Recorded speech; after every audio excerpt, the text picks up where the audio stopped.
بسم اللہ الرحمن الرحیم۔ السلام علیکہ یا صاحب العصر والزمان۔ انہیں ابن زیاد کے سامنے پیش کیا گیا۔ جس وقت ابن زیاد نے دیکھا تو کہا، حمد و سپاس خدا کا کہ اس نے تمہیں رسوا کیا۔ عبداللہ نے جواب دیا، اے دشمن خدا، مجھے کیسے رسوا کیا؟ واللہ لو فرج لی عن بصری ذاک علیکا موردی و مصدری۔ خدا کی قسم اگر میری آنکھیں ہوتی تو تیرے نکلنے اور داخل ہونے کی جگہ تنگ کر دیتا۔ ابن زیاد نے پوچھا، ہے دشمن خدا، عثمان کے بارے میں تمہارا کیا نظریہ ہے؟ عبداللہ نے جواب دیا، ہے قبیلہ علاج کے زر خرید، اے پسر مرجانہ۔ اسی طرح کچھ اور بھی گالیاں دیں۔ تجھے کیا سروکار، اچھا کیا یا برا کیا، اصلاح کی یا تباہی مچائی، خدا ہی اپنی مخلوقات پر حاکم ہے، وہی لوگوں اور ان کے درمیان میں فیصلہ کرے گا۔ لیکن تجھے اور اپنے باپ کے بارے میں، اپنے اور یزید کے بارے میں اور اس کے باپ کے بارے میں پوچھنا چاہیے۔ ابن زیاد نے کہا، خدا کی قسم اب تجھ سے کوئی بات نہ پوچھوں گا جب تک تجھے موت کا پیالہ گھونٹ گھونٹ نہ پلا لوں گا۔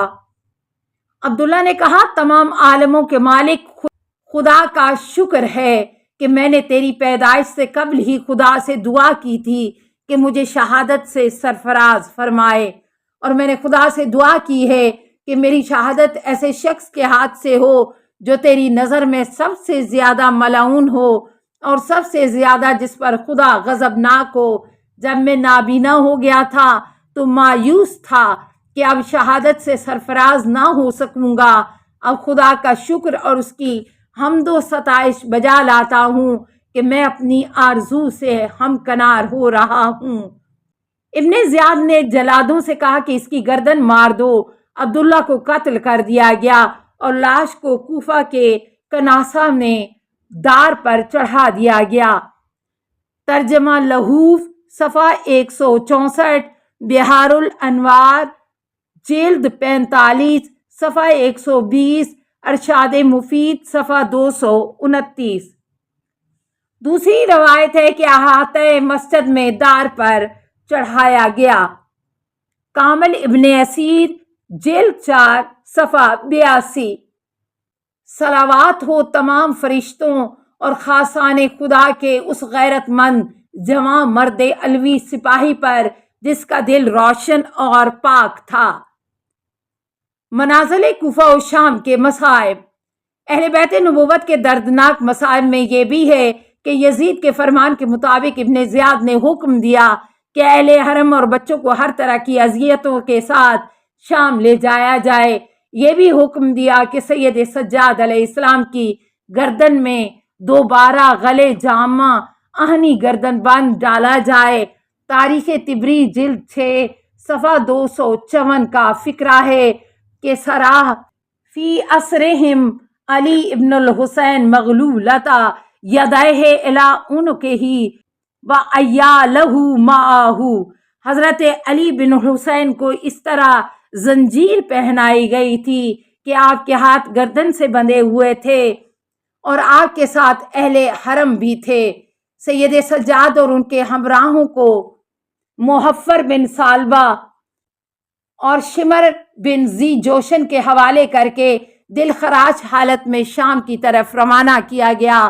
بعض روایات کے مطابق 40 سپاہی ساتھ تھے۔ قیدیوں کو شہیدوں کے سروں کے ساتھ لے جایا گیا۔ مشیر الاذان ابن نما، صفحہ 96۔ کوفہ سے شام کا راستہ بڑا طویل ہے۔ حساب سے 15 منزل کی جائے تو شام پہنچا جا سکتا ہے۔ ایک منزل کا دوسری منزل سے اگر 8 فرسخ، 1 فرسخ 1.5 کلومیٹر کا فاصلہ طے کیا جائے تو راستہ بہت طولانی ہو جاتا ہے۔ بہرحال امام حسین علیہ السلام کے اعضاء کو دیار بدیار اور شہر بشہر پھرایا گیا۔ ہر شہر میں اہل حرم پر شماتت، استہزاء اور دشمنوں کی تکلیفیں وارد کی گئیں۔ یہ منازل اس ترتیب کے تھے: number 1 Tikrit, number 2 Mosul, number 3 Harran, number 4 دعوات، نمبر 5 کنسرین، نمبر 6 سیبور، نمبر 7 حمس، نمبر 8 بالبک، نمبر 9 کسر بنی مقاتل، نمبر 10 حمات، نمبر 11 حلب، نمبر 12 نصیبین، نمبر 13 اسکلان، نمبر 14 دیر کبیس، نمبر 15 دیر راہب۔ اہل بیت کسرے بنی مقاتل میں ہوا بہت گرم تھی، مشق کا پانی ختم ہو چکا تھا۔ راہیوں نے مجبور ہو کر کسرے بنی مقاتل کا رخ کیا جو طے شدہ راستے سے دور تھا، یا وہ لوگ راستہ بھول گئے تھے، لیکن اہل بیت کی بیاباں میں نگرانی کی جاتی رہی۔ ایک طرف تو پانی نہیں تھا، پیاس کا غلبہ تھا، اور دوسری طرف جلتا ہوا صحرا، اس پر آفتاب کی گرمی۔ لکھا ہے کہ حضرت زینب سلام اللہ علیہا اسی حال میں امام سجاد علیہ السلام کی تیمارداری کرتی رہیں۔ تیز دھوپ کی وجہ سے آپ ایک اونٹ کے سائے میں آ گئیں۔ قریب تھا کہ امام سجاد شدت تشنگی سے جان دے دیتے۔ حضرت زینب کے پاس ایک پنکھا تھا جو بے اختیارانہ جھلنے لگیں اور فرمایا، یعزو علیہ ان اراک بہذا الحال یابن اخی، اے بتیجے اس حالت میں تم کو دیکھ کر مجھے بڑی تکلیف ہے۔ کسرے بنی مقاتل ہی میں حضرت سکینہ پر تشنگی کا غلبہ ہوا اور وہ اس فکر میں تھی کہ کہیں سایہ دکھائی دے۔ ایک درخت دیکھا اور اکیلی وہاں چلی گئیں اور اس کے سائے میں زمین پر دھول جمع کی، اسے تکیہ بنا کر تھوڑی دیر سو رہیں۔ اسی وقت دشمنوں نے قافلہ آگے بڑھا دیا اور جناب سکینہ وہیں چھوٹ گئیں۔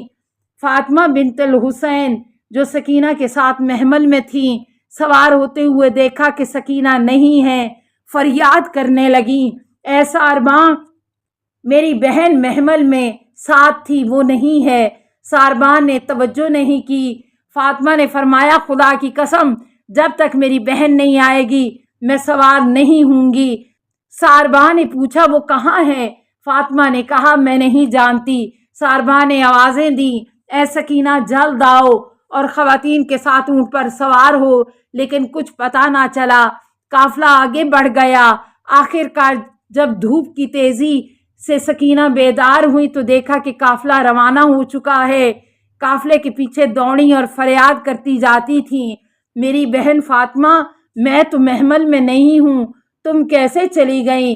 مجھے اس صحرا میں برہنہ پا تنہا چھوڑ دیا۔ فاطمہ بار بار صحرا کی طرف دوڑ کر سکینہ کو تلاش کر رہی تھیں۔ ناگاہ سکینہ پر نظر پڑ گئی۔ آواز دی، اے سارباں، اونٹ بٹھاؤ، خدا کی قسم اگر میری بہن نہ پہنچی تو اسی جگہ زمین پر خود کو گرا دوں گی اور کل قیامت کے دن رسول خدا صلی اللہ علیہ وآلہ وسلم کی بارگاہ میں اپنے خون کا تجھ سے مطالبہ کروں گی۔ آخر کار سارباں کا دل ان دونوں بہنوں کے لیے پگھل گیا۔ اس نے اونٹ بٹھایا، یہاں تک کہ سکینہ سوار ہوئیں۔ صورتحال ایسی ہی رقت انگیز تھی کہ بقول شاعر، رکا لہا الشامت مما بہا محالہ من رکا لہا الشامت، شماتت کرنے والے دشمن کا دل سکینہ کے لیے پگھل گیا۔ واقعی کس قدر بری حالت تھی کہ دل دشمن بھی پگھل گیا۔ وقائع الایام خیابانی، تمتع المحرم، صفحہ 292۔ امام حسین علیہ السلام کے فرزند محسن کی شہادت۔ راہ کوفہ و شام میں مقام حلب پر ایک مصیبت یہ پڑی کہ جس وقت اسرائے اہل بیت اپنی راہ طے کرتے ہوئے کوہ جوشن کے دامن میں پہنچے جو حلب کے مغربی جانب واقع ہے، تو امام حسین علیہ السلام کی ایک زوجہ کے رحم میں بچہ محسن نام کا تھا، انتہائی مصائب کی وجہ سے ساقط ہو گیا۔ وہاں خام سونے کی کان تھی، چند مزدور وہاں کام کر رہے تھے۔ اہل بیت نے ان سے کھانا پانی طلب کیا لیکن انہوں نے انکار کیا اور برا بھلا کہہ کے بھگا دیا۔ وہاں آج بھی زیارت گاہ ہے جسے مشہد السخط کہتے ہیں۔ بیان کیا جاتا ہے کہ حضرت محسن وہیں دفن ہے۔ السلام علیکہ یا صاحب العصر والزمان، الامان الامان الامان من فتن الزمان، السلام علیکہ یا خلیفۃ الرحمن، السلام علیکہ یا امام الانس والجان، السلام علیکہ یا مظہر الایمان، السلام علیکہ یا شریک القرآن، السلام علیکہ یا قاطع البرہان، السلام علیکہ یا امام زماننا، ھذا اجل اللہ فرجک وسہل اللہ مخرجک وظہور کا، السلام علیکہ ورحمۃ اللہ۔ اللہم صلی علی محمد و آل محمد۔